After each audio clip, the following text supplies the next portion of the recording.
Écoutez bien, mes amis, s'il vous plaît. On pense que Satan, c'est seulement les petits démons, les démons qui vont chasser ceci là comme hier. C'est plus que ça. Le combat dans lequel nous sommes engagés, nous, je parle des vrais chrétiens.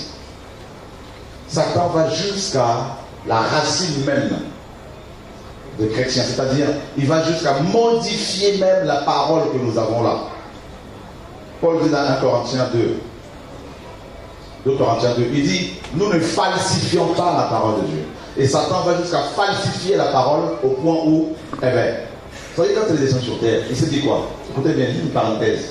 Il dit, au ciel, je n'ai pas pu me faire adorer, je n'ai pas pu prendre la place de Dieu, donc je veux tout faire pour être le Dieu de ce monde, le Dieu de ce siècle, de cet âge. Je veux tout faire pour me faire adorer par les hommes qui sont créés pour adorer Dieu.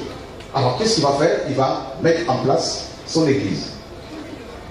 Son église. Mais vous allez me dire, ouais frère, nous on n'est plus dans les églises. Écoutez, ne pensez pas parce que vous n'êtes plus dans un bâtiment qu'on appelle l'église, ou dans une maison ou une église de maison, que vous ne pouvez pas être au service de Satan. Mais il faut se sortir de cette compréhension, de cette manière de voir les choses. Satan est plus malin que ça. Vous pouvez être seul, chrétien soi-disant chez vous, seul, et être au service de Satan. Et qu'est-ce qu'il fait? Il dit non, vous ne mourrez point, vous ne mourrez point. Mais Dieu sait que le jour où vous en mangerez, vous serez comme Dieu. Comme Dieu. Et Satan, il va modifier, écoutez bien, il modifie pour avoir sa religion. Et bien il dit, je dois falsifier la parole de Dieu pour que les hommes ne découvrent pas la vérité ou n'acceptent pas la vérité dans son entièreté. Et bien qu'est-ce qu'il va faire? Il va modifier les Écritures.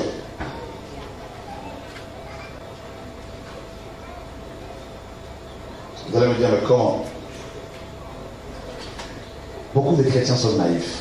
Paul dit, nous n'ignorons pas ce dessein. Écoutez bien, Satan a des plans, a des desseins, a des machinations pour nous avoir. Qu'est-ce qu'il va faire? Il sait très bien que nous croyons que ce livre, qu'on appelle la Bible, nous chrétiens, est la parole de Dieu. Il le sait. Alors il va placer ses serviteurs, il va placer les occultistes de haut niveau dans beaucoup de maisons de la Bible. Et il va les pousser à produire des Bibles falsifiées. Écoutez bien. Hein? J'ai eu cet ami prophète tout à l'heure, au téléphone dont je vous ai parlé. Il me disait, tiens, je vais te donner une information. Ici en Allemagne, me disait-il, il y a une Bible que les protestants veulent produire, sortir, éditer. Et c'est sorti dans les journaux là-bas. Une Bible, ils le disent, hein, les religieux, les pasteurs protestants là-bas, ils se sont tous unis pratiquement, que c'est une Bible qui va être modifiée parce qu'il y a des paroles qui choquent, tout ça, donc il faut, n'est-ce pas, avoir une parole qui passe partout. Voilà. Quand Dieu, en 2011, en 2013, quand le Seigneur est venu me voir, il m'a dit, fais-moi la révision de la Bible. Je vous assure, je dormais. Jésus me t'a parlé. Et je me suis réveillé, je dis Seigneur, moi, frère et mon ami, pourquoi? Parce qu'il y a tellement de versions. Il m'a dit, il faut prendre une vieille version. Il faut aller voir le grec et l'hébreu. Parce que pendant depuis des années, il m'a fait étudier l'hébreu et le grec. Je ne comprenais pas. Et là, il me dit, fais-moi cette révision. Donc, j'ai rassemblé une équipe de personnes, on a commencé le travail. Mes amis, écoutez bien, les machinations de Satan. Parce que les gens, quand on fait du combat spirituel, les gens, comme je disais, hein, quand on chasse les démons, on va gérer, on va couper les liens, tout ça, on est resté trop bas dans le combat spirituel. Et c'est ça, souvent c'est là que les démons aussi nous attrapent, parce que je dis, il faut laisser les combattre comme ça, là, parce qu'il ne faut pas comprendre véritablement mes projets, mes plans. Et là, quand on a commencé cette révision, une des choses que j'ai remarquées en étudiant l'hébreu, de Genèse à 2 Chroniques, parce que dans les écrits hébraïques, le dernier livre c'est 2 Chroniques, et pour nous c'est Malachie. Donc de Genèse à 2 Chroniques ou Genèse à Malachie, je me suis rendu compte que l'hébreu, Dieu utilisait plusieurs répétitions à chaque fois. C'est-à-dire quand il disait par exemple à Adam, tu mangeras, tu mangeras. Voyez, tu mourras, tu mourras. Et là, qu'est-ce qui s'est passé? La plupart de nos traducteurs, qui étaient, pour votre information, influencés par l'Église catholique, qui est une institution purement démoniaque, même si ça choque certains, d'accord? Et influencés, même étant protestants, même les Calvins, les Luther, ils ont fait un travail, c'est vrai, mais ils étaient toujours influencés par l'Église catholique romaine. Parce qu'ils sont sortis de là, étant prêtres, ils étaient prêtres pendant des années là-dedans. Donc on n'en sort pas un même. Et je me suis rendu compte que la plupart de ces traducteurs ont supprimé ces répétitions. Juste un exemple pour votre information. Si vous allez, vous tapez sur Google, la Bible de Chouraki. C'est un juif, un païen, enfin un converti, juif, et qui a fait une traduction de la Bible. Bon, il y a beaucoup de choses aussi à dire là-dessus. Mais néanmoins, étant juif, il a respecté les répétitions qu'il y a en hébreu. Jésus a dit, Dieu a dit par Moïse, Dieu a dit dans Apocalypse, tu n'ajouteras rien à ces écrits. Tu n'en retrancheras rien. Et ces hommes se sont donné une telle liberté pour retrancher notamment toutes les répétitions qu'il y a. Vous savez, quand j'ai vu toutes ces répétitions en hébreu, je dis Seigneur, mais c'est grave. Mais pourquoi ils ont enlevé tout ça? Pourquoi? Parce que ça fait beau pour eux en français, en anglais, qu'il n'y ait pas de répétition, tout ça. Mais Dieu est l'architecte par excellence. Donc s'il a placé des mots dans toutes les écritures comme ça, c'est comme des codes. Il y a une raison à cela. Chaque chose va être à sa place. Dieu est le Dieu de précision. Donc ils ont enlevé. Et quand j'ai vu ça, j'ai posé la question au Seigneur, mais Seigneur, pourquoi toutes ces répétitions? Il m'a fait comprendre ceci, une chose. Il dit, je vous ai créé avec 2 oreilles. Et Yeshua, quand il est venu, il disait souvent, en vérité, 2 fois chaque fois. Et il dit, je vous ai créé avec 2 oreilles pour écouter une première fois et une deuxième fois. Je me suis dit, est-ce que vraiment on peut avoir des passages encore qui confirment ce que tu me dis? Vous vous rappelez de l'histoire de Gédéon, pour ceux qui lisent la parole. Quand Dieu a appelé Gédéon, Gédéon a demandé combien de signes au Seigneur? 2 signes. On est d'accord, hein? Voilà. Vous vous rappelez du songe de Pharaon dans Genèse 40? Joseph lui a dit quoi? Si le roi a vu le songe se répéter une deuxième fois, ce que la chose est arrêtée devant Dieu. On est d'accord? Ok. Il y a combien de Jérusalem? 2. Il y a combien d'Adam? 2. On est d'accord? Il y a combien de temples? On dit bien la gloire de la seconde maison sera plus grande que celle de la première. Il y a combien d'alliances principales? 2. On est d'accord? Vous voyez à chaque fois 2. Ça nous renvoie à quoi? À la lettre hébreu ou hébraïque qu'on appelle Beit. Beit, qui veut dire maison. Dieu a fait les choses en double. Et Satan le sait. Et là, ces traducteurs viennent et ils enlèvent toutes ces répétitions-là. Et nous sommes tous, la plupart ici, nous sommes nés dans des églises où on nous a inculqué, où nous avons trouvé des versions comme la seconde, comme pour les catholiques, la dogme. Mais on n'a pas été nous-mêmes faire de recherches approfondies pour savoir si ces hommes aussi ont correctement traduit les Écritures. Vous allez me dire, mais qu'est-ce qu'on nous raconte? Être chrétien, c'est aussi faire des recherches. Être chrétien, c'est faire une étude approfondie des choses. On ne va pas gober, avaler les choses pour avaler, mais il faut se renseigner. Dieu nous a doté d'une réflexion, d'une intelligence. Alléluia. Vous voulez que je continue encore? Est-ce que ça vous intéresse? Ça? Amen. Écoutez bien.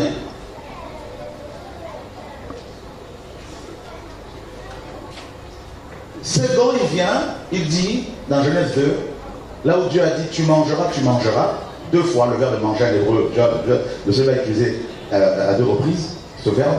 Et second, il traduit le premier verbe de manger par pouvoir. Tu pourras. Tu pourras manger. Alors c'est parce que Dieu a dit. Parce que quand tu dis tu pourras manger, tu peux manger, c'est que tu peux aussi refuser.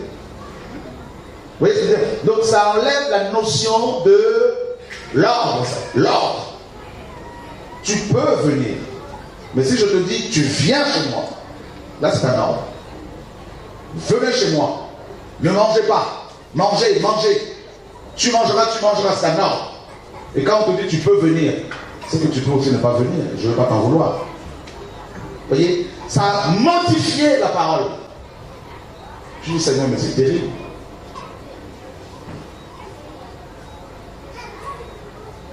Et là où Dieu dit tu mourras, Dieu insiste.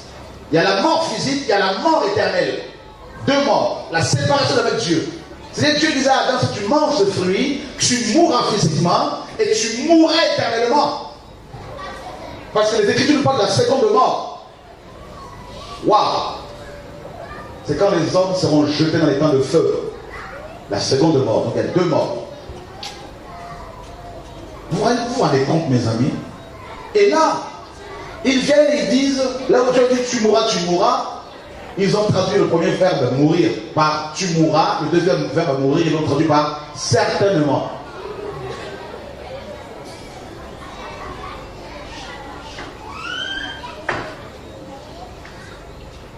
Et ils ont fait, dans toutes les Écritures, ils ont fait ce genre de choses. Ils ont enlevé des mots ici, ils ont rajouté là-bas, ils ont déformé les phrases. Je dis Seigneur, mais c'est grave, mais qu'est-ce qui s'est passé? L'ennemi. Et j'ai eu à parler avec un homme qui a travaillé dans une maison de Bible en Côte d'Ivoire pendant 18 ans. Il m'a dit, frère, je veux te dire une chose, des rosicruciens, des francs-maçons travaillent avec nous, ce sont nos chefs, ils sont théologiens, ils sont pasteurs, et ils ont modifié beaucoup des versets de la Bible.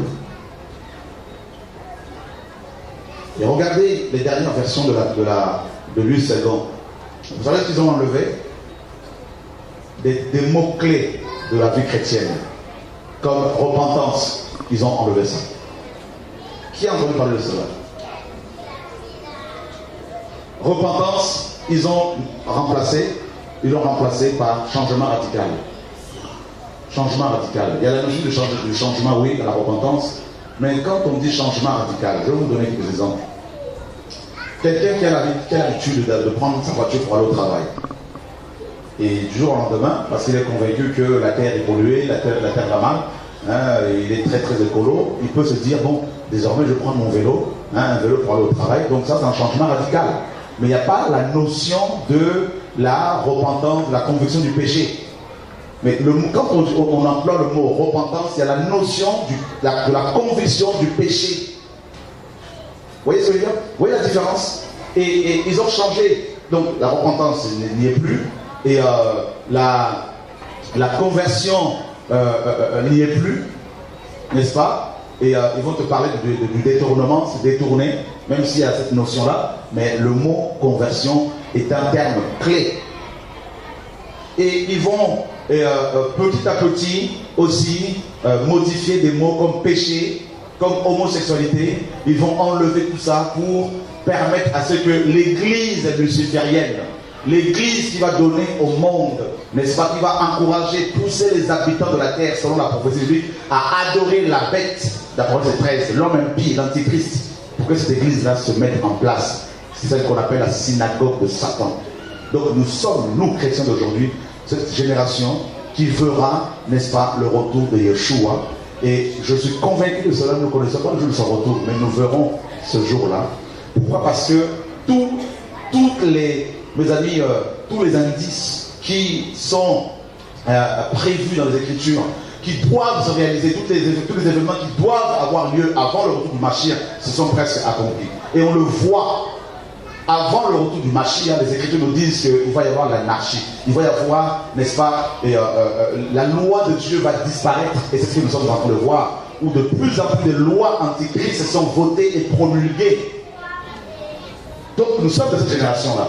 Nous sommes dans une génération où des gens, bien que ne fréquentant plus les assemblées, connaissant bien sûr Dieu, sachant que Dieu existe, vivent dans l'adultère, pratiquent le péché sexuel, n'est-ce pas, et trompent leurs femmes, trompent leurs maris, des enfants, des gens qui ne veulent plus prendre position pour la vérité, qui sont mélangés.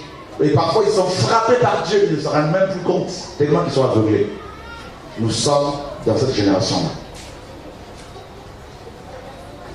C'est-à-dire que Satan a réussi tellement à asseoir ses machinations contre Dieu, contre nous, en modifiant la parole de Dieu, que beaucoup ne se sont même pas rendus compte.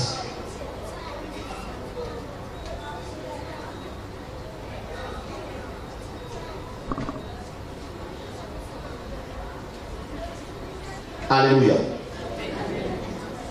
Et il y a autre chose, il y a plein d'autres choses. Regardez bien. Même la ponctuation, vous savez la ponctuation, ça a été modifié pour orienter les gens, pour faire glisser des doctrines.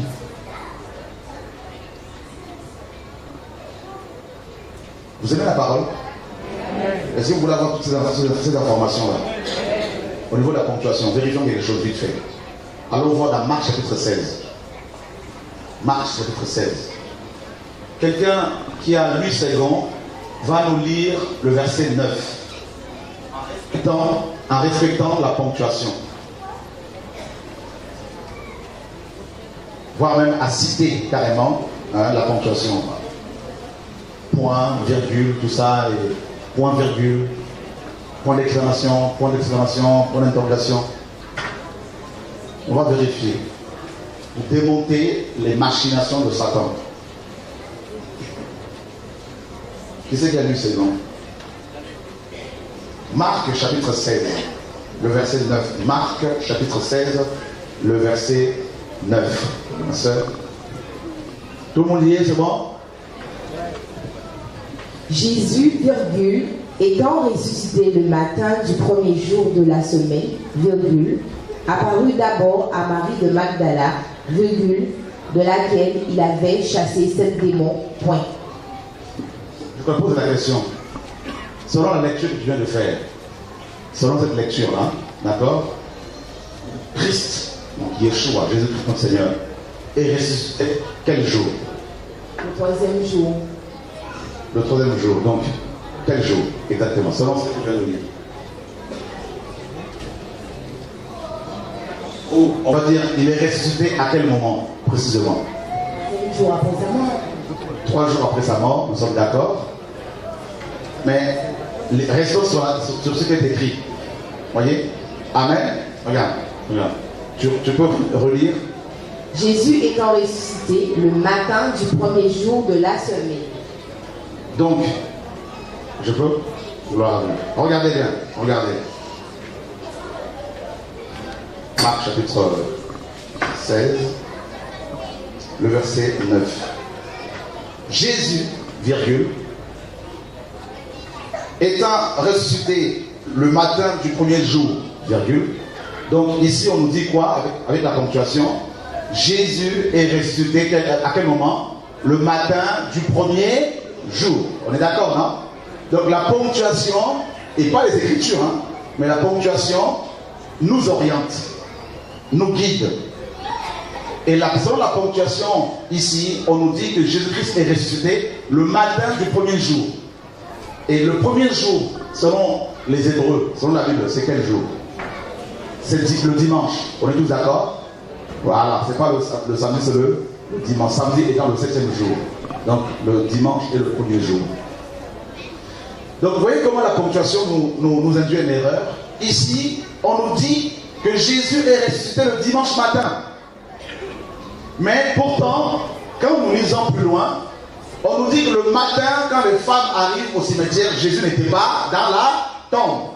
Donc là, il y a une contradiction. Et lisons maintenant avec la ponctuation modifiée.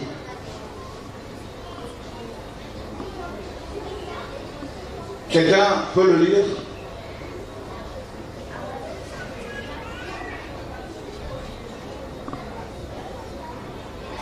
Attends, on va te donner, j'en ai le micro s'il te plaît. Alors Jésus étant ressuscité, virgule, le matin du premier jour de la semaine, virgule, apparut d'abord à Marie de Magdala, virgule. Qui a constaté qu'il y a un changement ici? Jésus, virgule, étant ressuscité, virgule, le premier jour de la semaine apparut d'abord à Marie de Magdala. Vous voyez comment ça change? Qui a remarqué le changement? Voilà. Donc, pourquoi Ségon a placé la virgule à cet endroit? Vous voulez le savoir? Parce que Ségon était aussi influencé par l'Église catholique romaine, qui nous a fait croire pendant des années que Jésus est mort un vendredi soir, d'où le vendredi saint, pour ressusciter le dimanche matin. Qui a déjà entendu ça? Tout le monde. Bon, mes amis, Jésus a dit qu'il allait faire combien de jours sous terre? 3 jours et 3 nuits. Donc, comptons maintenant. S'il est mort un vendredi soir. Donc, vendredi soir, samedi soir, ça fait combien de jours? 1 jour et 1 nuit.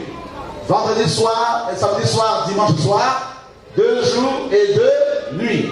Dimanche soir, ça va jusqu'à lundi soir. Donc, ça posera un problème. Qui commence à comprendre quelque chose? Alléluia.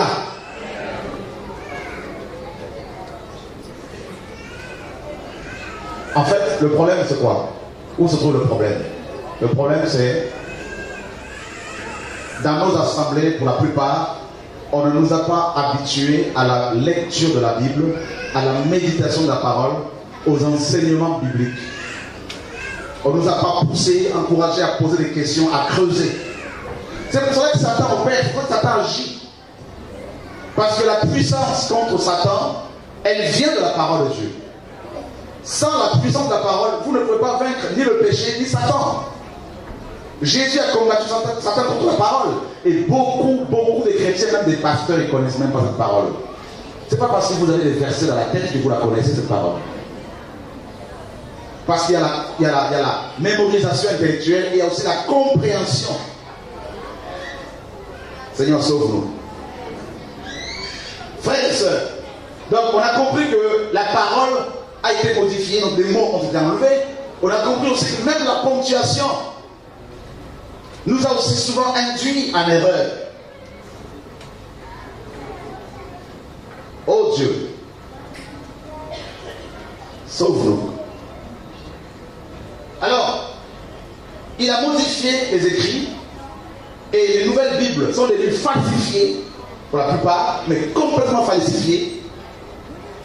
Et ça donne une église complètement babylonisée, comme je l'appelle, jézabélisée, une église jézabélique, avec l'esprit de Jézabel, l'esprit de rébellion contre Dieu. C'est pour ça que beaucoup de gens, comme le frère, il a fréquenté les assemblées depuis des années.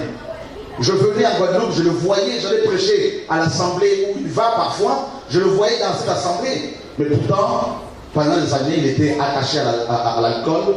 Et là, il a fait une crise cardiaque, comme il a témoigné. Il se retrouve devant 2 chemins. Comme la parole le dit, 2 portes. Il y en a une qui conduit au ciel et une autre en enfer. Et lui se retrouve en enfer et Dieu lui fait grâce. Parce que pendant des années, il a entendu la parole, mais il a refusé. Et quand les gens le voyaient de loin, ils disaient c'est un chrétien, fréquente des assemblées.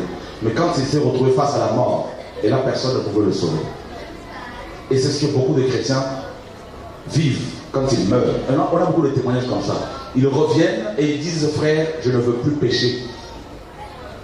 Nous sommes dans une génération antichrist. Tout est fait pour que nous soyons contre Dieu. Parce que Satan est le Dieu de ce siècle. Tout est mis en place pour que nous soyons totalement contre la parole. Pour que les gens disent, c'est dur cette parole-là.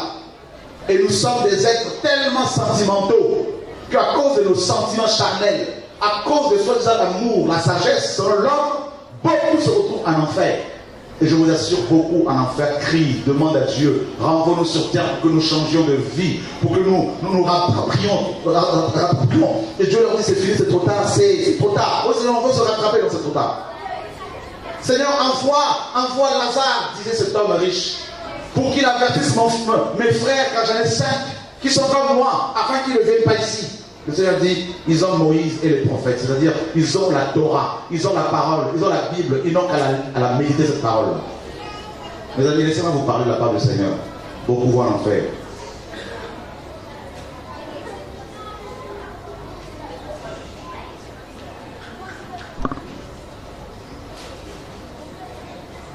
Un des plans de Satan, d'abord, il modifie la parole, il falsifie la parole, ça produit des églises malades, ça produit des chrétiens malades, dépourvus de la vie, des chrétiens malades, mais sur tout le plan physique, spirituel, mais malades. Ça produit des chrétiens rebelles face à Dieu, rebelles face à leurs parents, rebelles face, n'est-ce pas, à la loi de Dieu, face à la société. Ça produit une église qui ne prêche que la terre, la terre, la terre, la terre, la terre. Et Satan, il dit, donnez-leur des églises pour ne pas qu'ils aient l'impression qu'ils me suivent. Faites-leur croire qu'ils sont chrétiens. Faites-leur croire qu'ils ont des Bibles. Faites-leur croire qu'ils sont, parce qu'ils chantent dans la chorale, qu'ils sont avec leur Dieu. Et c'est ce qu'il a dit à Ève. Il dit, tu peux manger cet arbre-là, tu ne mourras pas.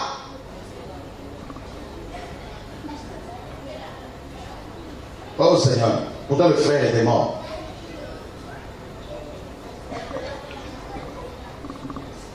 Nous n'ignorons pas ses desseins. Nous n'ignorons pas ses machinations. Le plan de Satan sur ta vie, mon frère, ma soeur. Tous les jours qui passent, Satan veut une seule chose te concernant. C'est de t'éloigner de l'éternité au ciel. Tous les jours. Parce qu'il sait que son sort est déjà réglé. Il le sait.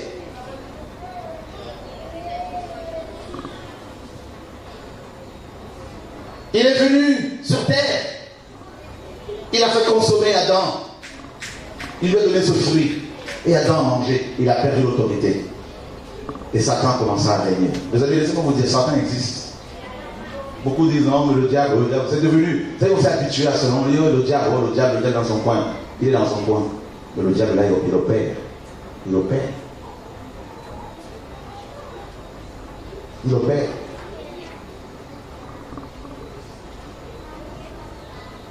Un homme est venu me voir un jour. Il me dit, prie pour moi. Je lui dis, pourquoi? À mes yeux de 55 ans comme ça, il me dit, voilà, je voulais de l'argent. Et j'ai épousé une Mami Wata. Et chaque jeudi, Mami Wata vient s'incarner, elle m'apparaît chez moi. Et j'ai des rapports avec elle toute la nuit. Je suis épuisé. Et c'est un gros boa. Et quand il vient, il vomit de l'argent. C'est un Ivoirien, il me dit, vous pouvez lui vomir 1 milliard de francs CFA, 150 millions à peu près, si je ne me trompe pas. Et 1,5 million, je crois. Et il dit, il fallait que j'utilise cet argent avant que je donne tout, que j'utilise tout avant minuit, sinon eh ben, je devenais fou. Il dit, ça a duré des années. Les gens me voyaient avec des grosses voitures. Les gens me voyaient riche, mais j'étais malade. Je ne savais pas vers qui me tourner pour être libéré de cette femme qui ne voulait pas que je côtoie une femme humaine, que je me marie avec une femme normale. Et je vous assure, à peine qu'on a commencé, à peine que je posais ma main sur lui, il est tombé comme un sac. Et la sirène a commencé à se manifester comme un serpent. Pire que la jeune femme hier qui était délivrée ici par le Seigneur. Satan l'opère. La jeunesse, c'est la cible première de Satan. La jeunesse, écoutez bien les jeunes. Il y a une jeune fille française à Paris qui est venue me voir. 16 ans. Elle avait. C'est l'année dernière. Elle me dit, voilà, j'aime Jésus, je commence à prier, mais j'ai du mal à me passer de la musique du monde. Je pose la question, quel type de musique aimes-tu écouter? Elle me parle des chants, des musiciennes, des stars américaines. très connu.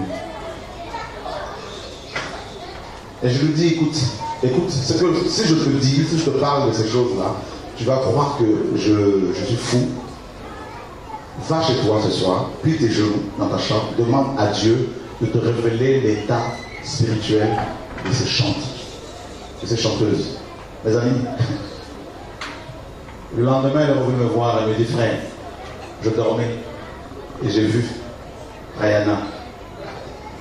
Elle avait des petites filles, des jeunes filles comme moi, beaucoup, dans des bocaux remplis d'eau, et elle était en train de les transformer en sirènes. Et je l'ai vue elle-même dans un grand bocal rempli d'eau, et c'était une sirène avec la queue de la sirène, et elle est sacrifiée. J'ai rigolé, je dis voilà. Elle a pris tout le ciel à la vierge. Satan a des serviteurs aussi dans les assemblées que dans le monde. Dans le monde, on le sait, la parole en parle, mais c'est surtout dans les foyers, c'est là qu'il opère.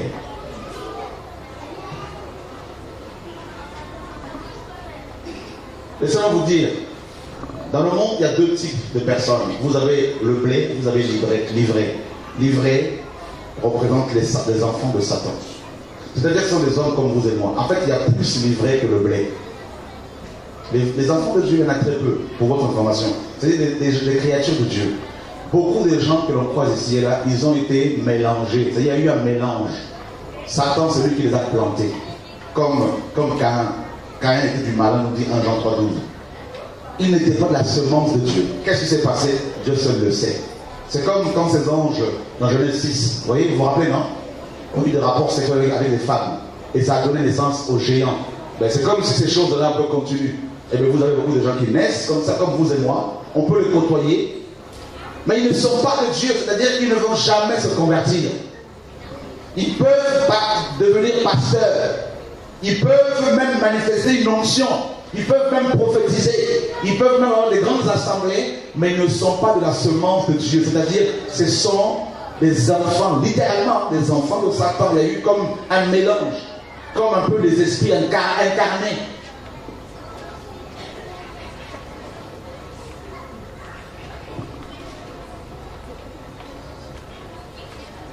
Et il y en a qui vont les épouser.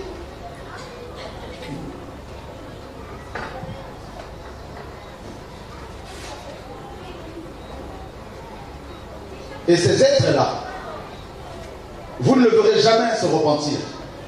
Jamais. Il y en a un qui a côtoyé Jésus, Judas. Il a côtoyé la vie. Écoutez bien, les machinations de Satan. Comment Satan opère, ses plans. Déjà, son plan le plus important, c'est de nous entraîner en enfer avec lui, parce qu'il sait que lui va y aller. C'est réglé pour lui. C'est arrêté, c'est acté. Et Judas, nous dit la parole, était du malin. Jésus dit, n'est-ce pas moi qui vous ai choisi, mais l'un de vous est littéralement, est un diable. Diablos. C'est terrible. L'un de vous est un diable. Et vous savez à quel moment le diable est entré dans Judas? À quel moment? Quand il a pris le pain, vrai ou faux? Vrai. Vous voyez ce que je veux dire? Il a pris le pain et le diable est rentré. Ça veut dire quoi? Écoutez bien. C'est quand souvent les enfants de Satan, c'est souvent quand ils prennent même la parole de Dieu. C'est là où leur vraie nature se manifeste. On le voit dans les assemblées. Ils se mettent à prier avec nous. Ils reçoivent la connaissance. Ils deviennent pires qu'avant. On dit, mais attends, qu'est-ce qui se passe? Ils ont la connaissance de la parole. Comment ils peuvent être comme ça? Eh bien, leur vraie nature se révèle. Ils ne sont pas de Dieu. Non. C'est le pain qui révèle la nature des uns et des autres. C'est la parole de Dieu qui amène la lumière. Judas prend ce bout de pain et on nous dit, Satan est entré en lui. Et il se repentit. Non, il a pleuré, il a reconnu qu'il a fauté. Mais il ne s'est pas repenti. Tellement qu'il était orgueilleux. Il est allé se suicider. Vous vous rendez compte? Et vous avez des gens comme ça. Regardez bien. Jacob et Ésaü. Ésaü étaient frères. Tous les deux avaient les mêmes parents. Mais pourtant, il y en a un qui n'était pas de Dieu. Vous avez Caïn et Abel. Les deux avaient les mêmes parents, Ève et Adam. Mais pourtant, la Bible nous dit dans 1 Jean 3,12, Caïn était du malin.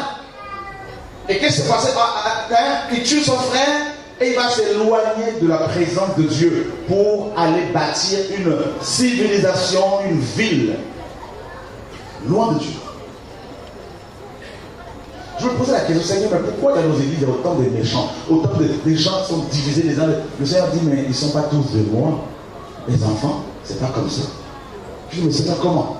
Il dit, mais même ceux qui naissent là physiquement, là, c'est tous qui ne sont pas de Dieu. Je dis, mais Seigneur, comment? Il me dit, la parabole du blé et de l'ivraie, je vous en ai parlé dans les Écritures. Pendant que les gens dormaient, l'ennemi du maître du champ, il avait planté, ce maître de champ avait planté dans son champ le blé, la bonne semence. Son ennemi est venu planter l'ivraie.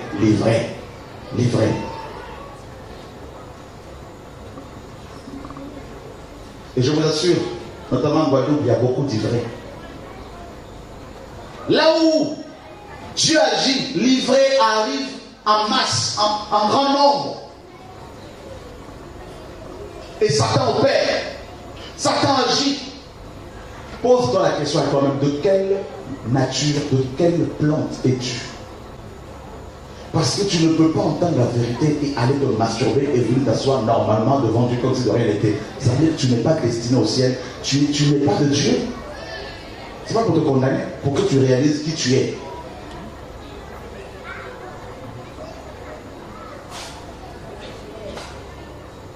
Vous voyez les pasteurs, ils sont pasteurs, ils lisent la Bible, ils savent, ils connaissent la vérité, mais ils vont coucher avec des femmes, ils vont coucher, 15 minutes après ils vont prêcher, ils volent l'argent des gens, ils font la prison ici, ils sortent de la prison, les mêmes chrétiens qui les ont enrichis hier, continuent à prier avec eux. Comme une femme qui veut me voir hier, elle me dit, prie pour moi parce que je sais, je n'arrive pas à quitter mon pasteur là-bas, alors c'est un pasteur république marié, divorcé plusieurs fois, un Africain qui était ici. Ma soeur, on va prier pour toi là, on va prier pour toi, je prie pour elle, mais écoutez, vous vous rendez compte, beaucoup ne sont pas de Dieu. Les machinations de Satan. Où irez-vous après la mort? Là, si vous mourrez là, vous irez où? Chacun le sait. Chacun le sait. Il y en a qui diront non, mais je ne sais pas. En fait, si vous ne savez pas, c'est que vous n'irez pas au ciel.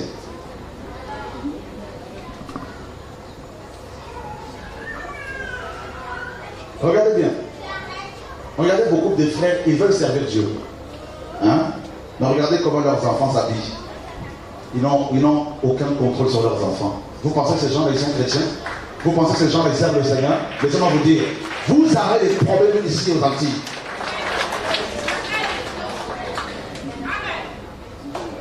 Moi, je ne suis pas venu pour vous caresser. Ah. Je ne suis pas venu pour prendre les offrandes et partir. Non. C'est pourquoi je dis, frère, pas de commerce. Pas de, je sais gauche, rien. Il faut que la parole soit entendue. La Bible dit qu'il faut d'abord commencer la vie chrétienne à la maison. Voilà.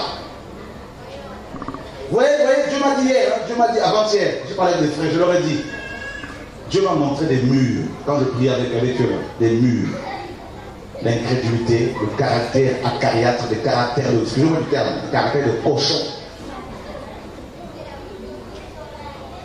Dieu m'a montré beaucoup de cochons qui se vautrent dans leur bourbier et qui croient servir le Seigneur. Et je vous dis, beaucoup sont rejetés.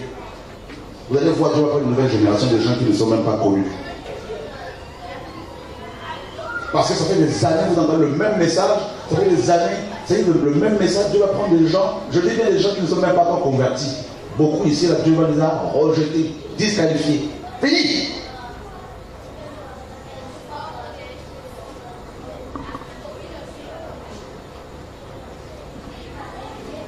C'est-à-dire, vous êtes tombés dans les machinations de Satan. Satan est assis sur vos têtes, Satan est assis dans vos foyers, Satan est assis chez vous. Son trône est là. C'est pour ça qu'il y a la conversion. Je dis au Seigneur, j'ai 3 enfants. L'aîné a 17 ans. L'aîné, avant de sortir de la maison, il demande ma permission. Même à la maison, là, je dis à l'aîné, tu ne peux pas ton short à la maison ici pour que ma femme voit tes jambes là, tout ça. Mais pas ça ici. Vous vous dites chrétien, enfant de Dieu, sanctifié. On dit mais c'est un religieux, quel religieux? C'est pour cela que vous voyez des gens font des crises comme ça, ils se retrouvent en enfer. Ça fréquente les églises, non?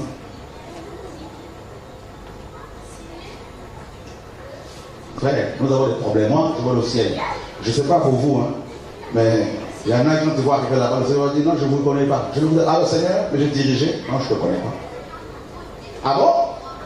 Non, je ne te connais pas, parce que quand je t'ai interpellé, tu ne croyais pas. C'était pour les autres. Quand je t'ai interpellé dans ta vie personnelle, c'était toujours les autres. Focaliser sur les autres. Jamais de remise en cause. Jamais de remise en question.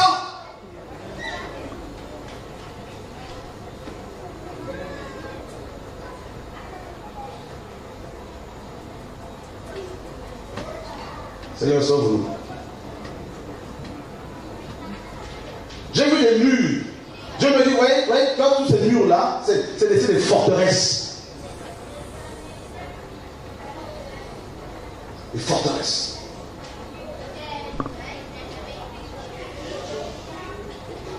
J'avais vu les enfants des chrétiens, soi-disant, 16 ans, 17 ans sur Facebook, photos nues, tout ça avec des copines, copains. Vous avez vu ça? Et ça veut diriger l'église de Dieu. Ça veut prêcher la parole. Vous vous rendez compte? Une génération perverse et corrompue. On dit on veut le réveil, vous voulez le réveil, mais chez vous, il n'y a pas le réveil. Vous voulez le réveil, l'amener où? On ne donne que ce que l'on a. Vous voulez que je parle encore? Les machinations de Satan. Dieu, je n'avais pas pu parler comme ça. Dieu me dit, il faut que tu parles.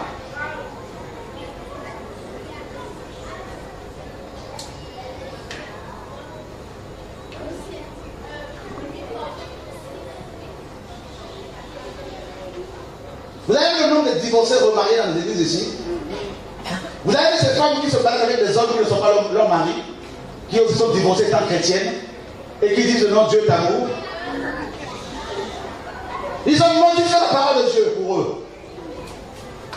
Ils veulent des prophètes qui abondent dans leur sens, qui leur disent c'est pas grave, vous payez la dîme, vous allez vous dire au ciel. Eh bien vous payez la dîme, vous irez en enfer, malgré le paiement de vos dîmes, en enfer.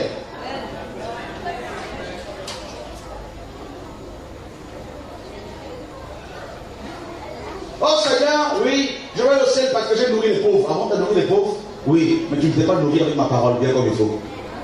Comme lui, José a nourri les pauvres plus que toi. Et il est en enfer parce que ce n'est pas converti. Oh Seigneur, ah bon? Seigneur, sauve-nous. Vous voulez que je parle encore des amis? Les machinations de Satan. Judas prêchait la parole. Judas était même apôtre. Judas faisait l'œuvre comme beaucoup ici, prophétesse. Vous avez dirigé les églises dans vos maisons, non? Prophétesse. Où sont ces églises? Il n'y a plus personne. Vous aurez le compte à rendre au Seigneur.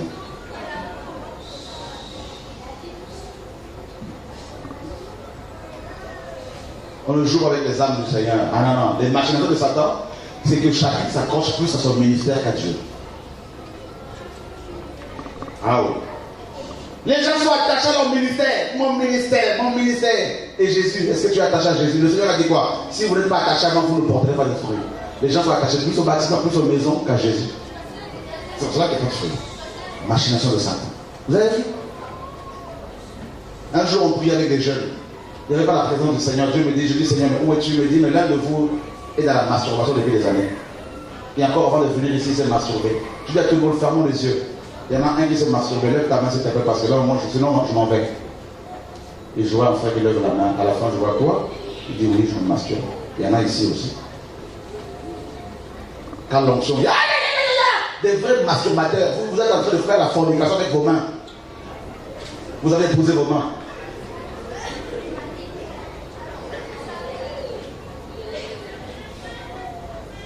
Vous voulez que je parle encore? Alléluia. Seigneur, sauve-nous.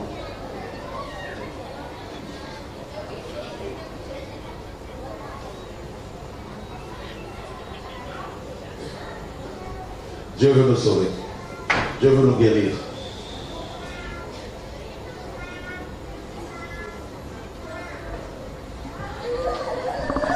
Seigneur, merci pour cet homme.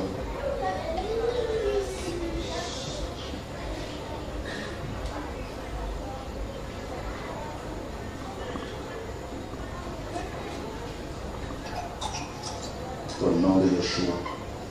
Oh, alléluia. Au nom de Yeshua. Merci.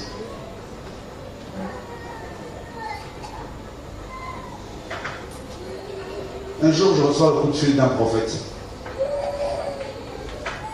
Cet homme me dit, j'étais dans mon bureau et je vois un jeune prophète qui vient me voir.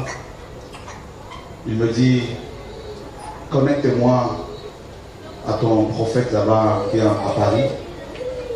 Ça c'était il y a 2 ans. Connecte-moi à ton prophète avec qui tu collabores qui est à Paris pour que je sois initié dans la même maison maçonnique que lui. Ce pasteur lui dit, mais attends, tu penses que moi j'ai la magie? Il dit, tout le monde dit que tu as la magie. Moi je n'aurais bien voir les arts comme toi. Donc je voudrais voir la magie pour attirer toutes ces arts. Je vous dis, frère, vous pensez que ces pasteurs, la plupart qui viennent ici, là, tout ça, même, excusez-moi, je vais vous dire la vérité qui peut vous choquer. Vous pensez que vous ça sert le Seigneur? C'est l'argent?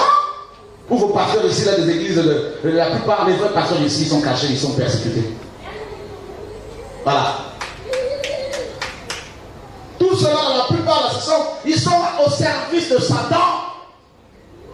C'est pour cela qu'ils ne vous pêchent pas la sainteté. Frère, vous voulez que je parle ou que je m'arrête là? Alléluia.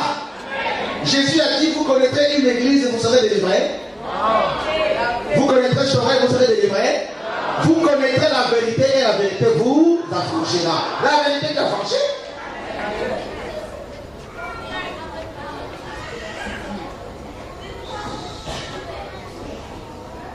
Vous êtes là, beaucoup sont là. Ils vont enrichir ces serviteurs de Satan. Ils vont les enrichir. Vous êtes là. Les frères qui ont reçu des gens ici me disaient tout à l'heure, il y en a un qui me disait, une soeur est venue, elle a posé la question, êtes-vous au service de Chora? Et le frère a rigolé, qui est au service de Chora? Personne. Vous êtes... Moi je suis à votre service. C'est pas vous qui êtes à mon service. Nous sommes vos serviteurs. Je vais vous donner un conseil. Si vos enfants sont là-dedans, allez les arracher de là. Sauvez-les. J'arrive, serviteur de Satan, machination de Satan au Père. Et je vous dis, frère, beaucoup sont possédés. Je vous dis, des pasteurs possédés. Vous priez pour eux, les démons se manifestent comme ça. Waouh! Possession démoniaque. Un pasteur, c'est quelqu'un qui doit être simple. Jésus était simple.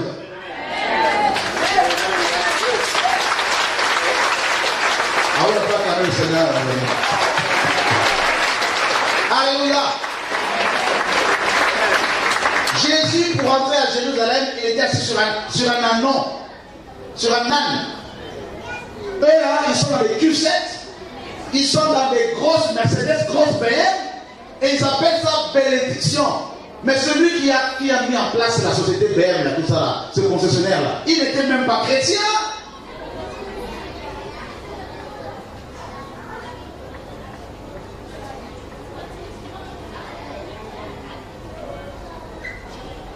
Beaucoup ici sont tellement envoûtés qu'ils ne voient même plus le diable dans leurs assemblées. Un pasteur qui fait de la prison, tout le monde en parle, prison. Pierre a fait de la prison à cause de la vérité, lui il a fait de la prison parce qu'il a détourné de l'argent. Mais qui peut vous ne pouvez pas vous être envoûtés ici à Guadeloupe. Mais beaucoup sont envoûtés. Il y a quelques-uns, il y a un petit groupe de gens là qui ne veulent pas suivre ces pasteurs, mais beaucoup sont envoûtés. Parce que je ne comprends pas comment vous pouvez laisser un monsieur comme ça encore en Guadeloupe. Au lieu de faire le travail, vous qui avez reçu la vérité, c'est la guerre entre vous. Oh, mais là-bas, il y a plus de... Vous ne voyez pas que vous êtes en train de dire, vous perdez du temps pendant que ces gens font des dégâts. Et vous faites la guerre entre vous, la guerre. Non, c'est nous qui allons chanter au séminaire. Non, on ne va pas chanter. Vous n'allez pas chanter. Alors nous allons... Voilà. Vous êtes tombés si bas. Non, on va sortir pour évangéliser. Non, je ne vais pas aller là-bas. Non, vous ne voyez pas, vous êtes en train comme un serpent qui mange sa propre queue.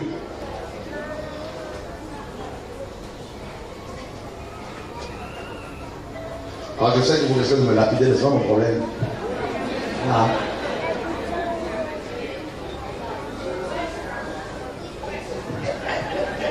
Alléluia.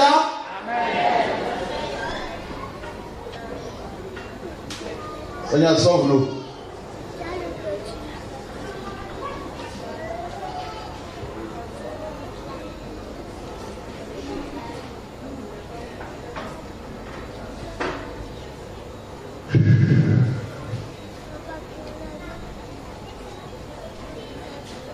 Satan a le dessus sur beaucoup de chrétiens, beaucoup d'églises. Un jour, je rentre dans une assemblée. On m'avait invité pour une veillée de prière. J'arrive. Dieu me dit, regarde, ils sont tous possédés. Dans la chorale, possédés. C'était les démons qui chantaient. Les femmes qui étaient au protocole, à l'accueil, possédées. Quand on a commencé la prière, ils ont dit une sirène des eaux dans la chorale là-bas. Celle qui chantait tout le temps. Ah, ça tombe, sirène des eaux. Et une personne possédée comme ça, quand elle vous parle, quand on vous donne la parole, vous pensez que c'est quel démon va vous aider à recevoir les démons. Si cette personne vous impose les mains, un pasteur voleur vous pose sa main comme ça, il vous transmet le vol. N'acceptez pas que tout le monde vous touche la tête. Alléluia. Vous êtes libre de dire je refuse.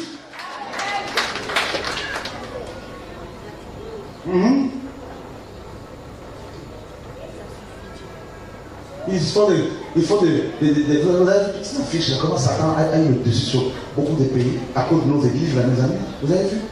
En France, on a voté des lois, on a dit homme avec homme, femme avec femme, les pasteurs, la fédération protestante dit oui.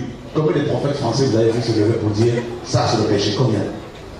Combien vous avez vu? Ils savent pas dire combien? Voilà. Zéro! Mais par contre, ils se battent pour savoir quel ministère ils ont. Ils se battent pour savoir qui a la plus grande église.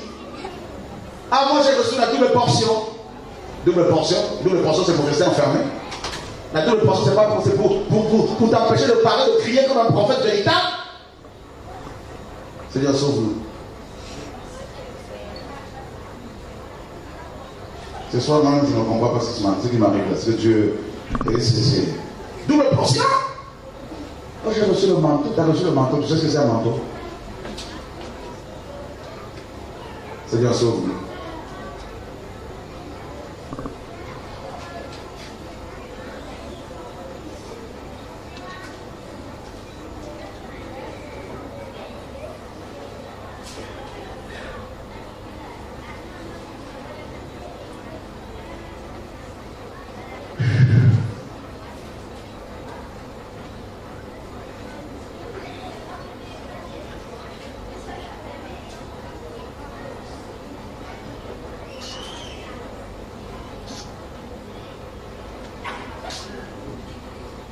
Dieu dit, je connais les projets que j'ai formés pour...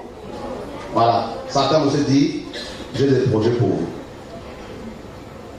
Je vous dis, il a des projets. Une église où on ne dénonce pas le péché, quittez-la.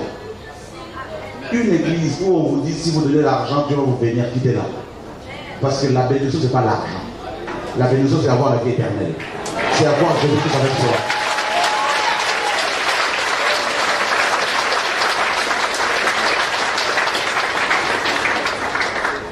Une église où on vous dit le dimanche et le jour du Seigneur, si vous n'allez pas à l'assemblée, vous péchez, quittez-la. Parce que le dimanche, si vous êtes fatigué, vous pouvez dormir à la maison. Restez à la maison pour dormir. Vous pouvez aller un week-end le dimanche, ce n'est pas un péché, frères et sœurs. Alléluia. Seigneur, sauve-nous.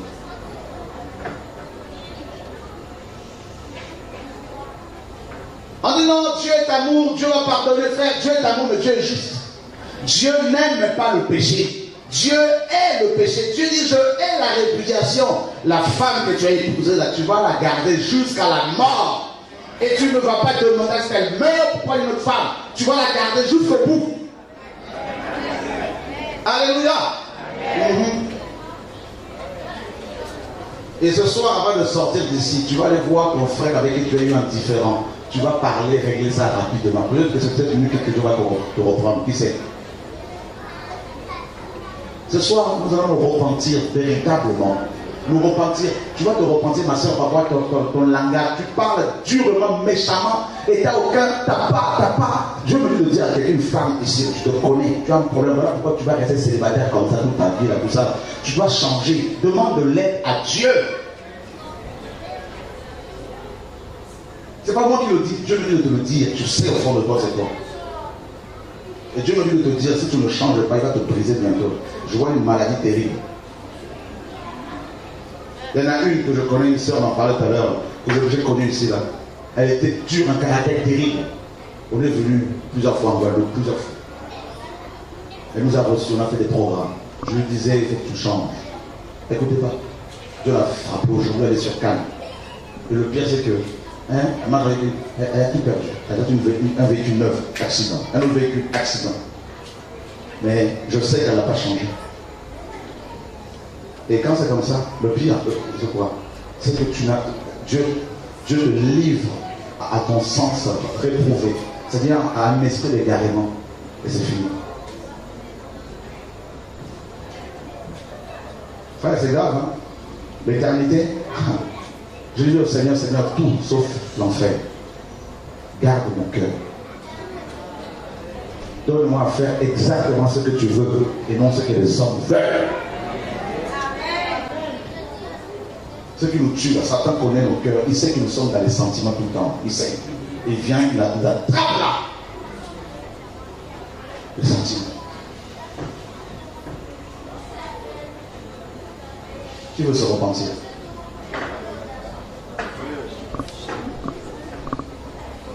Vous êtes en couple. Tous les jours, c'est des disputes. Dieu montre ici. Le plan. Vous êtes tombé dans les machinations de Satan. Satan vous a eu. Dans votre foyer, là, tout le temps, il n'y a pas une semaine, vous ne passez pas une semaine dans le repos, dans la paix. Toujours des histoires, vous faites ici. Et vous faites semblant quand vous venez. Dieu voit, vos enfants sont possédés, Dieu vient de vous dire, vos enfants, vous allez ouvrir les portes, les démons sont rentrés dans votre maison. Un jour, mon fils aîné est tombé, il puis il a eu le fémur cassé. Là. Les gens me disent, il faut que tu fasses attention, une porte est ouverte. Satan est venu la frapper. Il ne joue pas. Non. Quand j'ai vu Satan pour la première fois, mes amis, j'ai vu la haine personnifiée. Le frère disait les ténèbres là, tu peux les toucher, elles sont palpables. Oui, c'est ça, Satan, c'est ça. Il est dangereux. Il n'était pas dangereux que seul Michael pouvait le combattre. Vous vous rendez compte? Dans les Écritures, Michael. C'est que lui, que ça, le Seigneur a envoyé. On nous dit que Michael disputait le corps de Moïse avec le diable. Michael était un archange puissant. Satan avait le niveau de Michael. Maintenant, vous voyez les ténèbres, la séduction, la haine, la jalousie, la méchanceté. Satan, c'est ça. Et beaucoup sont affectés par le diable. Notre culture humaine a été mise en place par le diable. La manière de voir les choses, la manière de concevoir les choses, la haine, le racisme, le mensonge, l'orgueil, la méchanceté, la rébellion.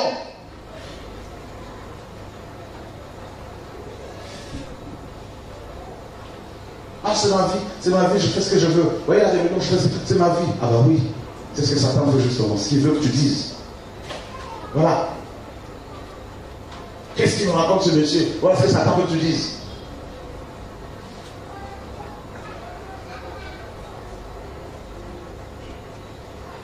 Oh Seigneur, sauve-nous.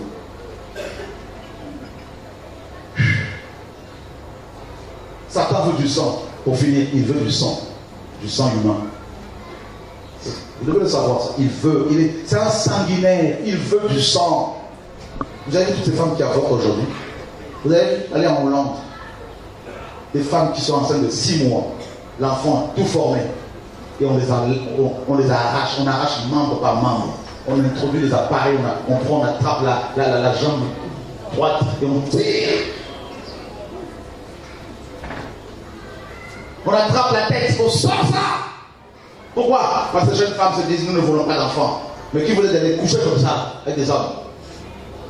Et vous savez quoi? Et nos dirigeants en costume et cravate que nous avons élus, et ce sont souvent eux, pas tous, heureusement, il y en a qui craignent le Seigneur quand même, qui ont des freins, qui ont une moralité. Mais beaucoup, malheureusement, vont voter des lois pour dire eh bien, vous êtes couverts socialement.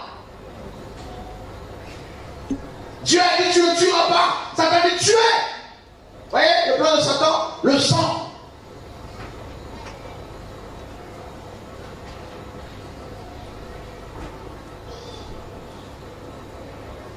Tout à l'heure, je parlais avec une sœur qui vient de se convertir. Elle me disait son neveu. Je lui avais déjà dit de la part du Seigneur que le neveu est obsédé sexuellement par toi. Elle était un peu bousculée. Qu'est-ce que tu me racontes? Et son neveu vient l'avouer aujourd'hui. Il lui dit tata, ouais. J'allais me masturber sur tes vêtements, sur tes sous-vêtements, sur tes photos. Vous voyez, une génération, on a dépassé ce genre de comment?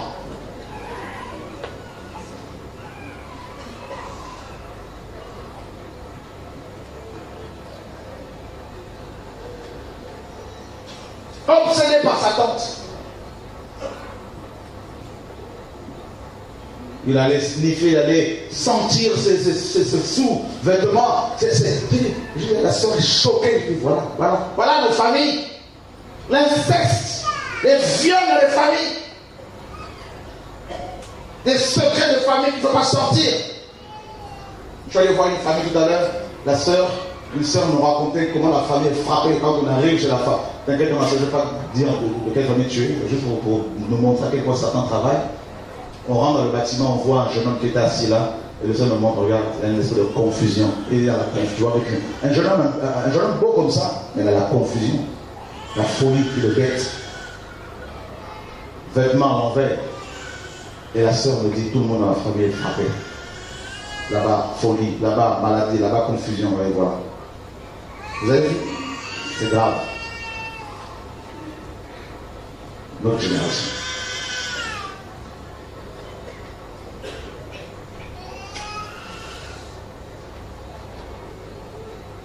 Le bien est devenu mal, le mal est devenu bien.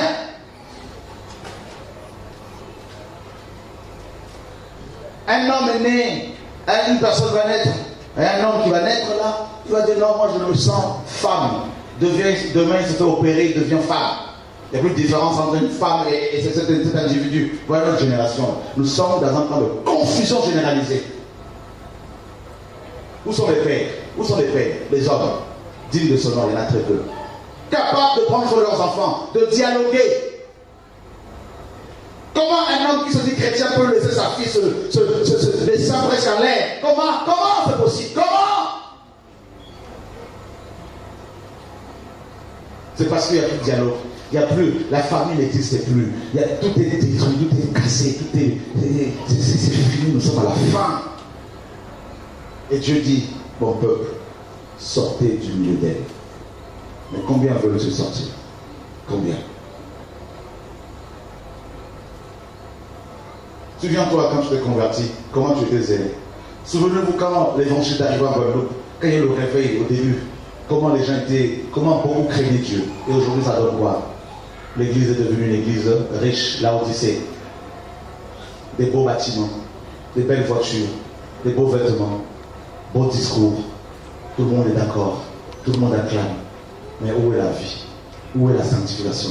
Où sont les baptêmes véritables? Où sont les conversions véritables? C'est passé où? C'est passé où? Mais il n'y a plus rien, c'est fini. C'est la mort, la mort, la mort.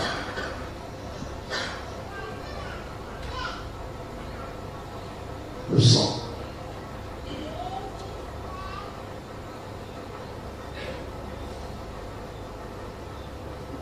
Et Dieu dit, repentez-vous.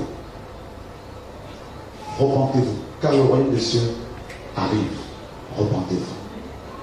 C'est quoi la repentance, Seigneur? Oui, je reconnais là que si je meurs, c'est fini pour moi. Je reconnais que je suis rebelle. Je reconnais que je suis pécheur. Je reconnais que je suis religieux. Que je fais semblant d'aller dans les assemblées depuis des années, comme ce frère. Des années. Mais là, Seigneur, je veux changer. Seigneur, sauve-moi, sauve-moi.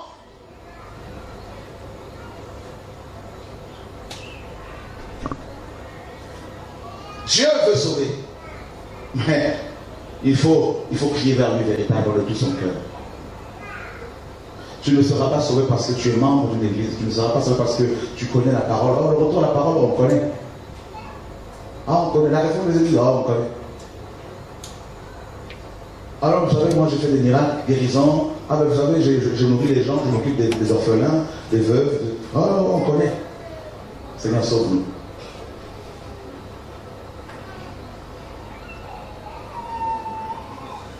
Un jour, Dieu m'a dit, si tu continues à les sentiments, j'arrête ton ministère. J'ai eu un choc. J'ai vu la colère de Dieu. Je me suis mis à genoux, je dis, Seigneur, je vois le ciel. J'arrête avec les sentiments. J'arrête de me moquer de toi. J'arrête de faire semblant. J'arrête. Vous savez pourquoi Dieu permet à ce qu'on soit là pour entendre ce type de message depuis des années? C'est parce que beaucoup sont déjà sur le chemin de l'enfer. Et Dieu ne veut pas que ces gens-là disent un jour, on n'avait pas eu l'occasion d'entendre parler de ta vérité, Seigneur. Ah ouais. C'est-à-dire, il y en a, ils sont là. C'est pas parce qu'ils vont se convertir, c'est parce qu'ils vont changer. C'est tout simplement parce que comme Dieu est juste, il veut que ces gens ne puissent pas dire un jour, on n'avait pas écouté cette parole. Nous sommes ici parce que tu ne nous as pas prêché la vérité. Beaucoup sont ici, Dieu me montre, ils sont restés sur leur passé. La haine dans leur cœur, les rancœurs, beaucoup de rancœurs, les cœurs complètement pollués, complètement malades. Ils sont restés sur le passé, bloqués dans le passé. Ils n'avancent plus. Ils font du surplace.